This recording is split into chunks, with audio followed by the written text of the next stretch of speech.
चलो question number 5 देखते हैं। पढ़ रहे हैं सवाल। करा किसी विशेष रोग के सही निदान के लिए, किसी विशेष रोग के सही निदान के लिए रक्त की जांच 98% असरदार है। इसका मतलब ये हुआ कि अगर कोई विशेष हमको रोग है, किसी भी रोग का नाम लिया जा सकता है, ठीक है। उस रोग का नाम चलो टाइफाइड ही हम चुनाव कर ले रहे हैं। तो कह रहा है कि किसी विशेष रोग के सही निदान के लिए रक्त की जांच 98% असरदार है जब वास्तव में रोगी उस रोग से ग्रस्त है। यानी कि अगर हमको टाइफाइड वास्तव में है तो अगर रक्त की हम जांच कराते हैं तो 98% वह सही रिजल्ट देता है, ठीक है। इसका मतलब ये हुआ। किंतु 0.4% बार किसी स्वस्थ व्यक्ति की रक्त में जांच करने पर निदान गलत रिपोर्ट देता है। मतलब ये है कि कोई स्वस्थ व्यक्ति है और उसकी जब हम ब्लड टेस्ट करते हैं, रक्त जांच करते हैं, तो 0.4% बार वो गलत बताता है। मतलब बताता है कि उसको क्या है, वह रोग है। आगे यानी व्यक्ति को रोग से ग्रस्त बतलाता है। यदि किसी जन समुदाय में 0.2% लोग उस रोग से ग्रस्त हैं तो क्या प्रायिकता है कि कोई यादृच्छिक चुना गया व्यक्ति उस रोग से ग्रस्त है यदि उसके रक्त की जांच में यह रोग बताया गया है कि उसे यह रोग है। यदि उसके रक्त की जांच में यह बताया गया है कि उसे यह रोग है। समझते हैं जरा सवाल को। तो ये हमसे कह रहा है, पहले मैं ये मान रहा हूँ कि जो माना रोगी होने की घटना E1 तथा स्वस्थ होने की घटना E2 है तथा रक्त की जांच में जो रोग है उसकी घटना में क्या लिख दिया हूँ, E है। तब समझते हैं कह रहा है, फिर से एक बार सवाल को मैं पढ़ता हूँ। किसी विशेष रोग के सही निदान के लिए रक्त की जांच 98% असरदार है जब वास्तव में रोगी उस रोग से ग्रस्त है। यानी कि कोई व्यक्ति है, वह रोगी है, अगर वह क्या है, रोगी है, तो उसकी रक्त की जांच में भी क्या निकलता है, रोग निकलता है। इसकी प्रोबेबिलिटी है कितना, 98%। प्रतिशत प्रायिकता की हम बात कर चुके हैं। तो वो रोगी है और रक्त की जांच में जो रोग है उसकी घटना को मैं ई कहा हूं, तो रोगी है वो, ठीक है।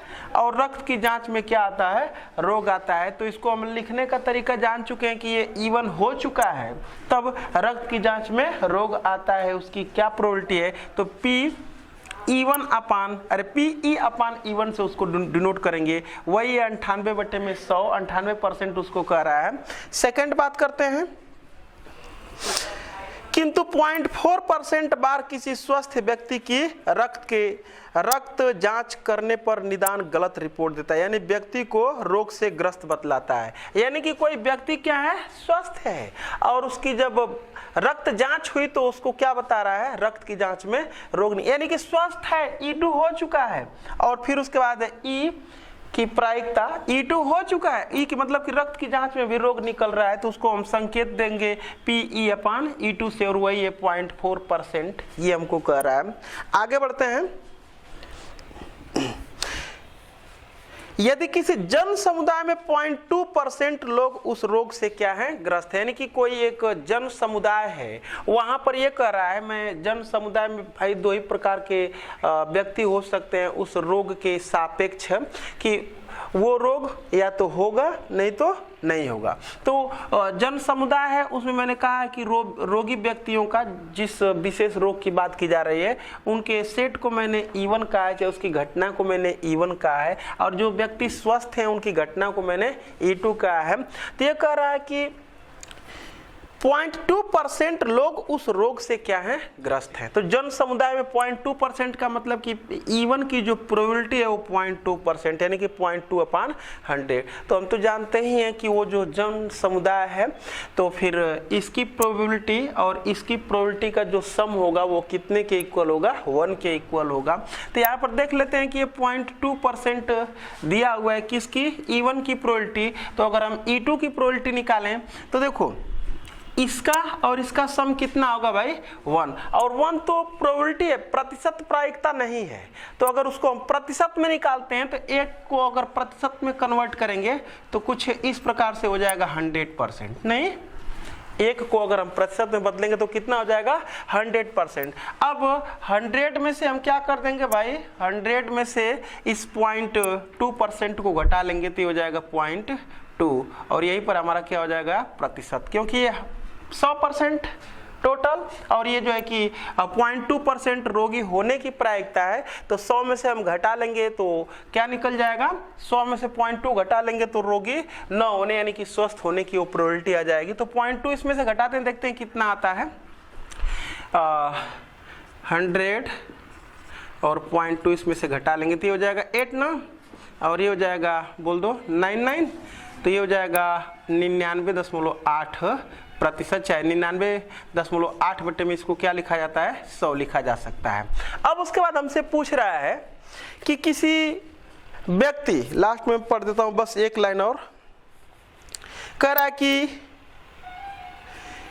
कोई यादृच्छया चुना गया व्यक्ति उस रोग से ग्रस्त होगा यदि उसके रक्त की जांच में यह बताया जाता है कि उसे यह रोग है। एक व्यक्ति को यादृच्छया उस जन समुदाय से चुना जाता है और उसे बताया जाता है कि यह रोग है, तो हमको इस बात की प्रायिकता ज्ञात करनी है कि वास्तव में वह क्या था, रोगी था, चाहे उस रोग से ग्रस्त था। तो इस बात की प्रोबेबिलिटी हमको ज्ञात करनी है, जबकि पाया गया है कि उसकी ब्लड टेस्ट में, रक्त जांच में क्या निकला है, रोग, यानी कि हमको ई मालूम है तो E1 की प्रोबेबिलिटी पूछ रहा है, यानी कि P(E1/E) की वैल्यू लास्ट में हमको निकालनी है, जो बेच प्रमेय से हम लोग निकाल लेंगे। तो देखते हैं यहाँ पर, तब P(E1) बराबर, तो ये जो था वही मैं लिखा हूं, P(E2) बराबर, यहाँ से P(E2) बराबर कितना हो जाएगा,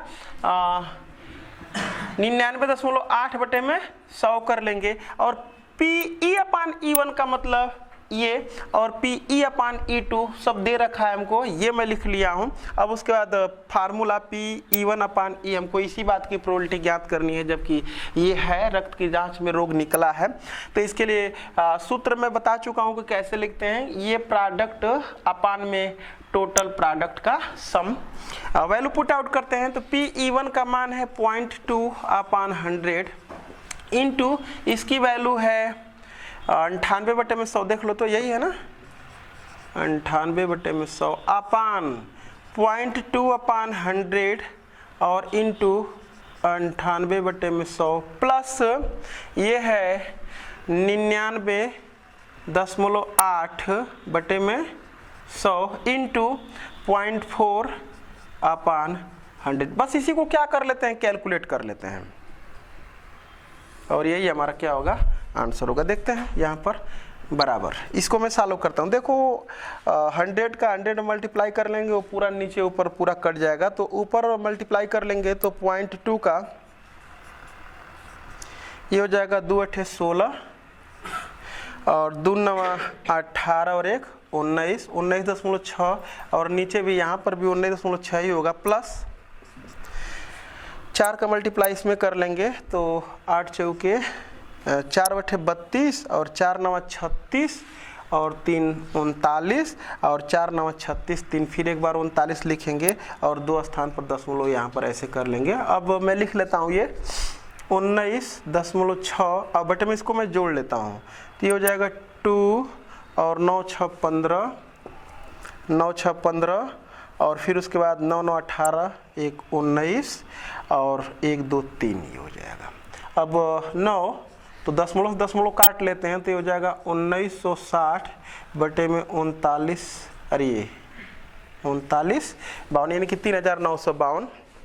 ये देखते हैं 4 से तो दोनों कटेगा ही कटेगा, क्योंकि ये 4 से ये भी कट जाएगा, 4 से 2 कट जाएंगे, तो इसलिए पूरा 4 से कट जाएगा। 4 के बाद मैं देखता हूँ 8 से, अगर तो 8 से काटेंगे तो 8 एकम 8 और 8 दूना 8 से ये ऊपर वाला टर्म कट जाता है, नीचे वाले को चेक कर लेते हैं। 8 एकम 8 बचेगा 1, 8 एकम 8 7 8 9 12, 8 से ऊपर नीचे कट जाएगा, दोनों को मैं चेक कर लिया। तो ये हो जाएगा 8 दूना के 16 और 3 बचेगा यहाँ पर, 8 दूना के 16 3 बचेगा 36, तो 8 चौके 32 और बचेगा 32 4 36 40, 8 बचे 40, नीचे 8 चौके 32, अरे नहीं यहाँ पर जरा देखते हैं कितना है नीचे,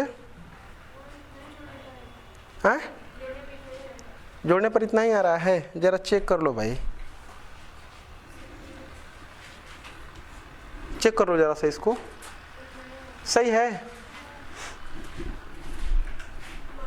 थोड़ा सा देखो यहाँ पर ये मल्टीप्लिकेशन थोड़ा सा रंग है, उसको सही कर लिया जाए। 4 बटे 32 और 4 9 36 3 39 और 4 9 36 3, फिर यहाँ पर 39, यहाँ पर 3 रहना चाहिए। अब इसको जोड़ते हैं तो ये 2 2 और फिर ये 9 6 15, ये भी सही है। और उसके बाद 9 9 18 19, ये भी सही है। 3 और 1 4 और 1 यहाँ पर क्या रहेगा, 5 रहेगा। अब यहाँ पर बस थोड़ा सा यही 5 रहेगा। अब काटेंगे, ये भी ये कट ही रहा था 8 से, तो 8 सते 56 हो जाएगा और 3 8 चौके 32 हो जाएगा, फिर 3 फिर 8 चौके 32, यही हमारा क्या हो जाएगा, आंसर हो जाएगा। आगे देखते हैं क्वेश्चन नंबर 6 पढ़ते हैं।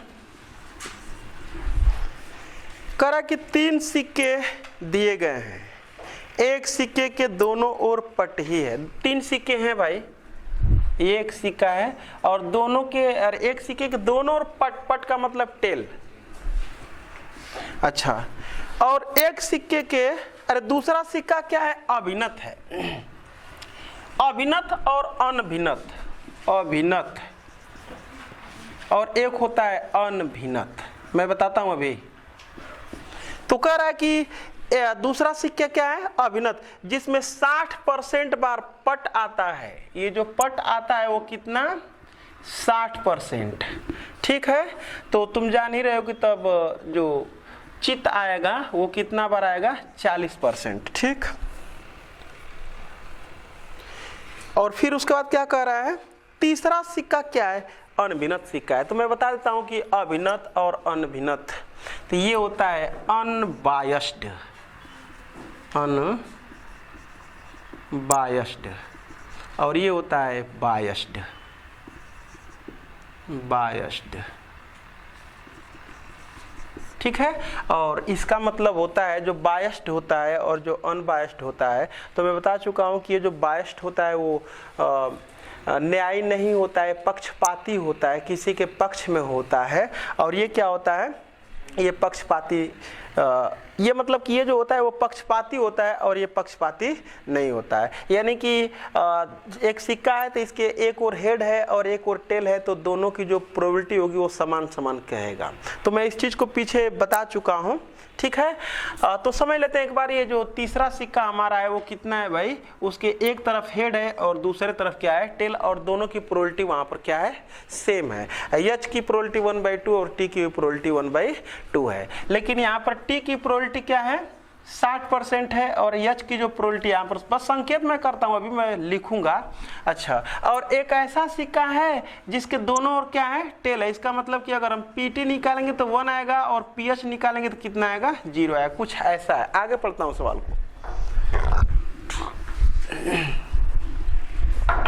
तो कह रहा है कि एक सिक्के के, अरे 3 सिक्के दिए गए हैं, एक सिक्के के दोनों ओर पट ही है, दूसरा सिक्का अभिनत है जिसमें 60% बार, जिसमें पट 60% बार प्रकट होता है, और तीसरा सिक्का अभिनत है, अनभिनत है।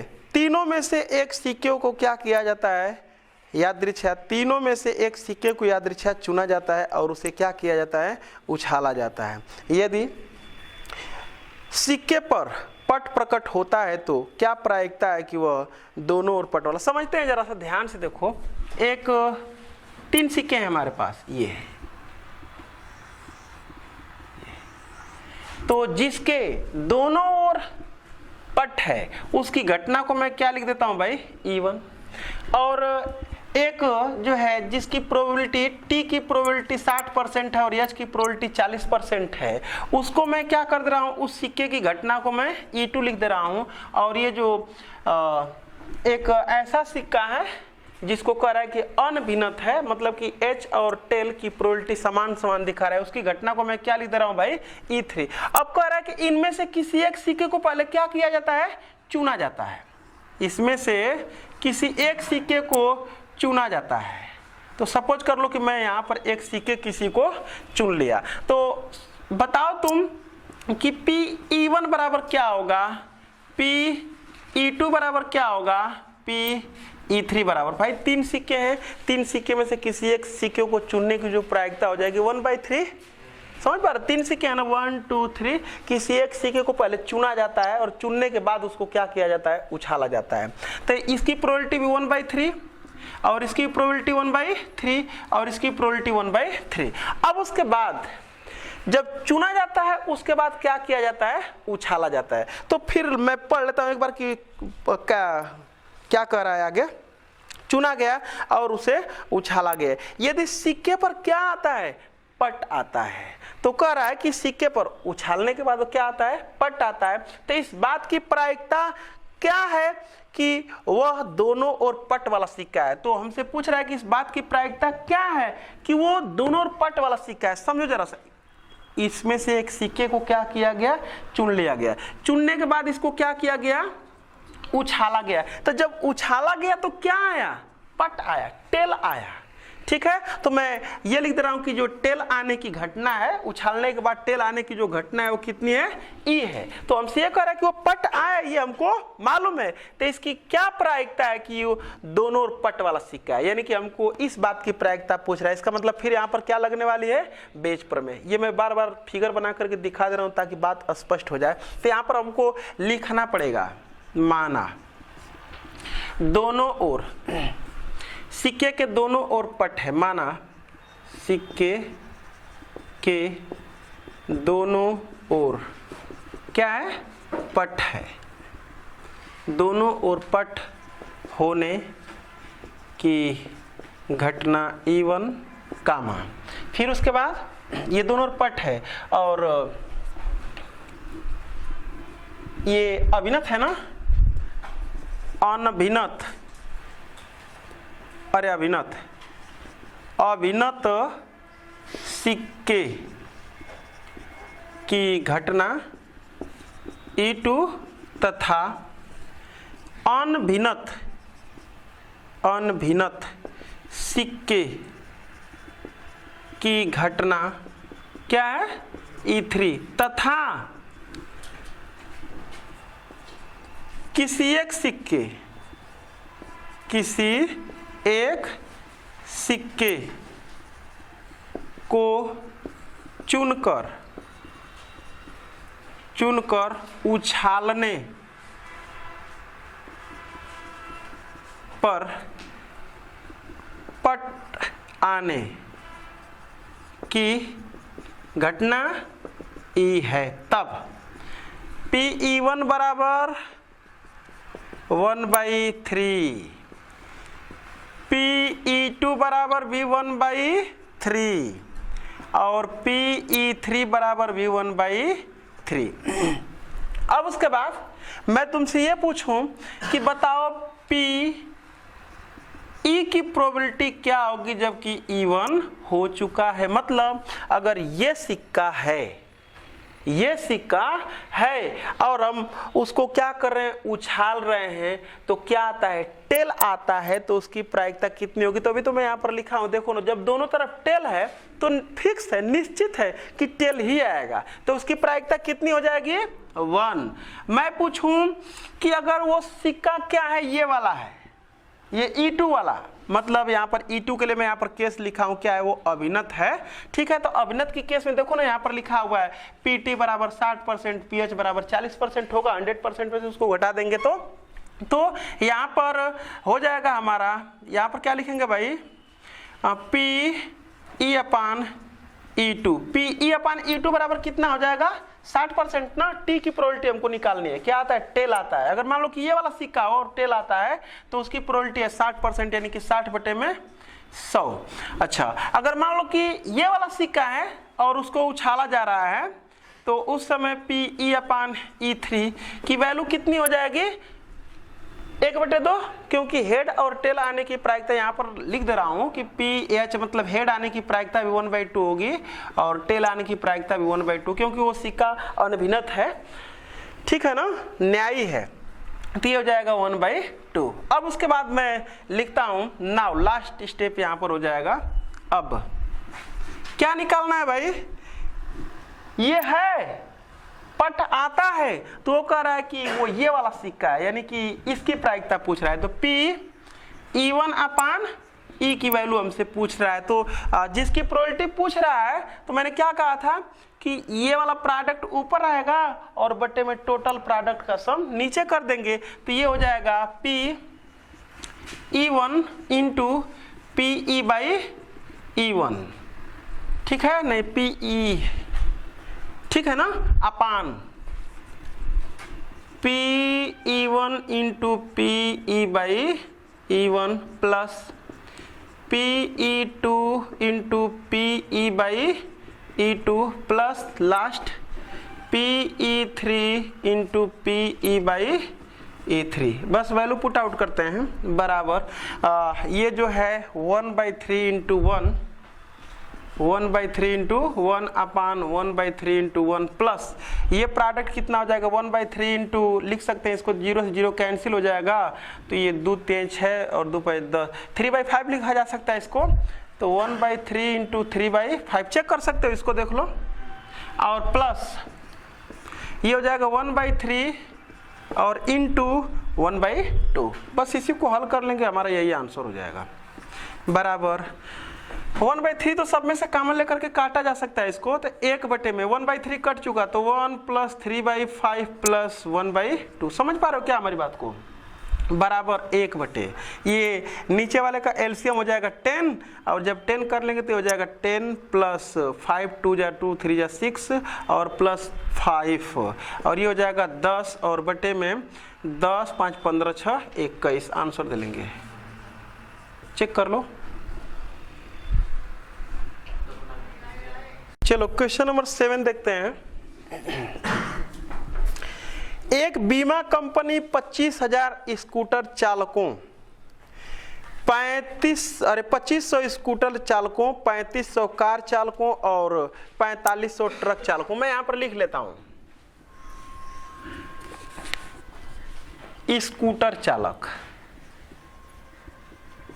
ये स्कूटर चालक कितने हैं 2500, और कार चालक कितने हैं 3500, और 4500 ट्रक चालक हैं, ड्राइवर हैं सब, ट्रक चालक, ये 4500। आगे बढ़ते हैं। चालकों का बीमा करती है, मतलब कि एक बीमा कंपनी जो है कि 2500 स्कूटर चालक और कार चालक 3500 और ट्रक चालक 4500 का क्या करती है, बीमा करती है। दुर्घटनाओं की प्रायिकताएं क्रमशः दिया हुआ है इनकी, मतलब इसकी दुर्घटना की प्रायिकता दिया हुआ है, इसकी दुर्घटना की प्रायिकता दिया हुआ है। मैं लिखता हूं, समझाता हूं अभी। इसकी जो दुर्घटना की प्रायिकता है मैं लिख लेता हूं यहां पर, कितना है 0.02, और इसकी जो दुर्घटना की प्रायिकता है वो है 0.08 और इसका है 0.25। कितना है इसका 0.25। अभी मैं समझाऊंगा, अभी पढ़ता हूं। बीमाकृत व्यक्तियों में से एक दुर्घटनाग्रस्त हो जाता है, उस व्यक्ति के स्कूटर चालक होने की प्रायिकता ज्ञात कीजिए। समझते हैं जरा सा, मानना अब हमको क्या है, समझो। इतने स्कूटर चालक हैं, इतने कार चालक हैं और इतने जो है कि ट्रक चालक हैं, और इसकी स्कूटर चालक जो होते हैं, जो स्कूटर चालक हैं उनकी जो दुर्घटना की प्रायिकता है वो 0.02 है, और कार चालकों की जो दुर्घटना की प्रायिकता है वो 0.08 है, और जो ट्रक चालकों की दुर्घटना की प्रायिकता है वो 0.25 है। तो हमसे कह रहा है कि इसमें से किसी एक की क्या हो जाती है, दुर्घटना हो जाती है, ठीक है, किसी एक की दुर्घटना हो जाती है। तो इस बात की क्या प्रायिकता है कि वो कौन चालक है, स्कूटर, किसी एक की दुर्घटना हो जाती है, ये हमको दिया हुआ है। तो पूछ रहा है कि इस बात की क्या प्रायिकता है कि वो स्कूटर चालक है। इसका मतलब क्या, बेच प्रमेय। तो यहाँ पर मैं लिखूंगा कैसे, ये जिसकी दुर्घटना हुई है उसकी घटना को हमको क्या लिखना पड़ेगा, ए। तो मैं यहाँ पर लिखता हूं, ये क्या है, दुर्घटना होने की घटना। तो यहाँ पर लिख देता हूं कि माना स्कूटर चालक की घटना E1 कार चालक की घटना E2 और ट्रक चालक की घटना क्या है E3 तथा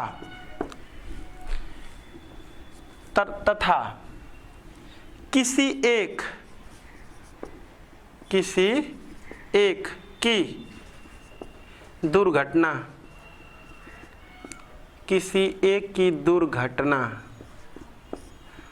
हो जाती है जिसकी घटना क्या है ई है। तब अब समझते हैं स्कूटर चालक की प्रोबेबिलिटी क्या होगी। उसकी घटना को अगर मैं ई लिखा हूं तो E1 लिखा हूं तो E1 बराबर क्या होगा। तो समझो जरा सा, टोटल कितने चालक हैं ये देख लेते हैं। तो 20, 30, 50, 50, 40, 90, 10, 100, ये 10,500 होगा क्या। तो 10,500 टोटल हो जाएगा। अच्छा, और स्कूटर चालक कितने हैं 2500, तो प्रोबेबिलिटी हो जाएगी 2500 बटे में 10,500, तो हो जाएगा 2500 और बटे में 10,500। जरा देख लेना, तो ये काट लेते हैं 2 शून्य से 2 शून्य को, तो हो जाएगा 25 बटे में 105। आवश्यकता पड़ेगी तो और काट लेंगे, फिलहाल अभी छोड़ते हैं। P2 बराबर 3500 बटे में 10,500 बराबर 35 और बटे में 105, और PE3 बराबर कितना हो जाएगा 4500 बटे में 10,500 बराबर 45 बटे में 105। आवश्यकता पड़ेगी तो मैं काट लूंगा, अभी कटने वाले सब टर्म है, ठीक है। अच्छा, उसके बाद अब देखो, ये जो दुर्घटना की घटना है वो कितनी है E, तो यानी कि वो दुर्घटना किसकी होती है, स्कूटर चालक की होती है। समझो जरा सा, दुर्घटना होती है लेकिन किसकी होती है, स्कूटर चालक, यानी कि स्कूटर चालक की दुर्घटना होती है। तो इसकी प्रोबेबिलिटी को कैसे डिनोट करेंगे, दुर्घटना होने की प्रोबेबिलिटी क्या है, अरे घटना E है, तो PE1/E, मतलब स्कूटर चालक की दुर्घटना होती है। तो स्कूटर चालक क्या है E1, और इस ये जो है कि दुर्घटना होने की घटना E है, तो ये हो चुका है, मतलब कि वो स्कूटर चालक है और स्कूटर चालक है, उसकी दुर्घटना होती है। तो यानी कि E1 हो चुका है, तो E की प्रोबेबिलिटी क्या होगी, तो PE/E1। तो यहां पर मैं लिखता हूं PE/E1 बराबर कितना दे रखा है, देखो ना यही दिया हुआ है 0.02, इसी को हम कहेंगे PE/E1 बराबर, ठीक है। अच्छा, और फिर उसके बाद मैं लिखूंगा PE/E2, मतलब कि दुर्घटना होती है लेकिन किसकी, कार चालक की दुर्घटना होती है। तो कार चालक की दुर्घटना अगर होती है तो दुर्घटना होने घटना को E, और कार चालक की होती है तो ये हो जाएगा, इसको मैंने क्या लिखा है E2 ना, तो ये हो जाएगा 0.08, और ये PE/E3 ये कितना हो जाएगा 0.25। तो अब हमको ये कह रहा है कि इस बात की प्रायिकता क्या है कि जो दुर्घटना हुई थी किसी एक की, वो कहां से था, वो कौन था, स्कूटर चालक था। तो इसका मतलब कि ये प्रोबेबिलिटी का प्रोडक्ट अपान में टोटल प्रोबेबिलिटी, तो बराबर लिखेंगे नाउ। अब क्या PE1 और अपान E, यही हमको बताना है, तो लिख देंगे यहां पर, ये प्रोडक्ट ऊपर लिखेंगे, तो PE1 इंटू PE/E1 ये ऊपर रहेगा, और नीचे अब लिख देते हैं PE1 इंटू, पहले यही लिख लेंगे PE/E1 प्लस PE2 PE बटे में E2 लास्ट, PE3 और PE बटे में E3। हल कर लेते हैं वैल्यू पुट आउट करके। तो ये कितना है भाई, बोल दो। PE1 का मान है, काट लेंगे चाहेंगे तो इसको 5 से काट लेते हैं, तो 5 से काटेंगे तो हो जाएगा 5 × 5 = 25, और ये हो जाएगा 21 हो जाएगा क्या, तो 5/21 और गुणे PE अपन 0.02 और अपान, यही लिख लेता हूँ। अभी तो ये कट गया होता पूरा ना। देखो तो जरा सा, 5×5 = 21 होगा ना, बोल भी नहीं रहे हो तुम लोग। तो हो जाएगा 5/21 और इंटू पॉइंट, ये इंटू है 0 प्लस, बोल दो इधर 35 को हम काट लेते हैं 7/21 और गुणे 0.08 प्लस ये हो जाएगा 5 से तो 5 9 45, ये तो पूरा लिख लेते हैं इसको, 5 9 45 और ये 21 अभी कटेगा हो, लेकिन चलो कोई बात नहीं है, इंटू 0.25। अब इसी को क्या कर ले रहे हैं, कैलकुलेट करके देख लेते हैं। देखो 5/21 सब में से कॉमन नहीं है क्या, मतलब 1/21 तो कॉमन है, ये दिख रहा है देख लो। तो 1/21 कॉमन दिख रहा है, उसको मैं काट लेता हूं। तो 5 × 0.02 बचेगा ऊपर, और नीचे ये देखो 21 खत्म हो गया है, इसका मल्टीप्लाई कर लें।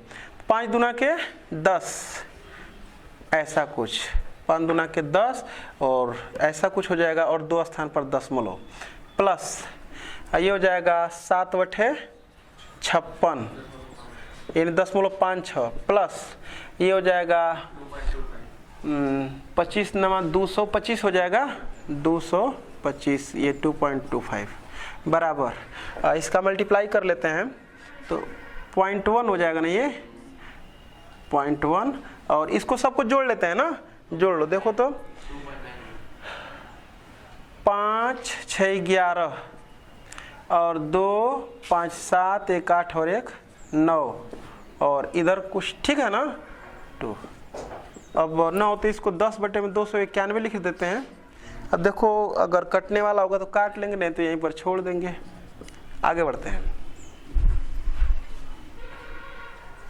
Question number 8। एक कारखाने में ए और बी 2 मशीन लगी है, उसको फिगर भी उसका मैं बनाते चल रहा हूं ना।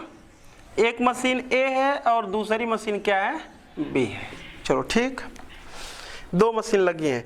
पूर्व विवरण से पता चलता है कि कुल उत्पादन का 50% मशीन ए और 50% मशीन बी द्वारा किया जाता है। मतलब कि अगर मशीन ए की घटना को अगर मैं E1 लिखता हूं और मशीन बी के घटना को अगर मैं E2 लिखता हूं, तो ये PE1 जो है वो कह रहा है कि 50% प्रोबेबिलिटी है ये, और P जो E2 है वो भी कितना है 50%, यानी कि 50/100। आगे पढ़ता हूं। मशीन ए बी द्वारा किया जाता है। इसके अतिरिक्त मशीन ए का 4% और मशीन बी का 2% उत्पादन क्या है, खराब है। अच्छा पूरा मैं पढ़ लेता हूं। यदि कुल उत्पादन का एक ढेर बना लिया जाता है और उस ढेर से यादृच्छया निकाली गई वस्तु क्या है, खराब है।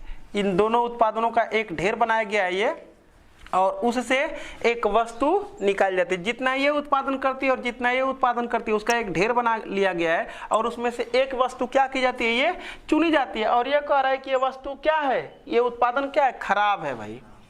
ये उत्पादन क्या है, खराब है। और खराब की घटना को मैं क्या लिख लेता हूं, ई लिख लेता हूं। समझते हैं। मशीन ए की घटना E1, मशीन बी होने की घटना E2, और जो एक ढेर से एक वस्तु ली जाती है, चुनी जाती है, वो वस्तु क्या है, खराब है। उसकी घटना को मैं क्या कहा हूं, ई कहा हूं। तो हमसे ये कह रहा है कि ये खराब है, तो फिर लास्ट में प्रोबेबिलिटी क्या हमसे पूछ रहा है, वस्तु खराब है। तो इस वस्तु के मशीन बी द्वारा बने होने की प्रायिकता क्या, मतलब कि ये खराब है हमको मालूम है, तो कह रहा है कि ये मशीन बनाई थी उस वस्तु को, इसकी प्रायिकता क्या है। तो बेज पर में फिर लगेगा, लेकिन ये प्रोडक्ट और बटे में टोटल प्रोडक्ट का, मतलब कि ये प्रोडक्ट प्लस ये प्रोडक्ट। तो समझते हैं जरा सा। जो मशीन ए है वो खराब उत्पादन करती है, उसका मतलब ये, और खराब उत्पादन करती है उसकी प्रोबेबिलिटी को कैसे हम डिनोट करेंगे, खराब है और वह मशीन ए करती है, वो हो चुका है, तो पी ई अपान ई वन कितना होगा। और फिर मैं यहाँ पर लिख देता हूँ कि P E upon E to, मतलब कि वो खराब है लेकिन कौन की है, बी की है। इसकी प्रायिकता P E upon E to बराबर कितना होगा। मैं देखता हूँ इसमें और लिखता हूँ कि वो क्या क्या दिया हुआ है। कह रहा है कि इसके अतिरिक्त मशीन ए का 4% और मशीन बी का 2% उत्पादन खराब है। मशीन ए का कितना है, 4%, यानी कि 4/100, और मशीन बी का कितना परसेंट है, 2%, यानी कि 2/100 उत्पादन खराब है। तो हमसे क्या पूछ रहा है, मैं डायरेक्टली लिखता हूं बिना माने।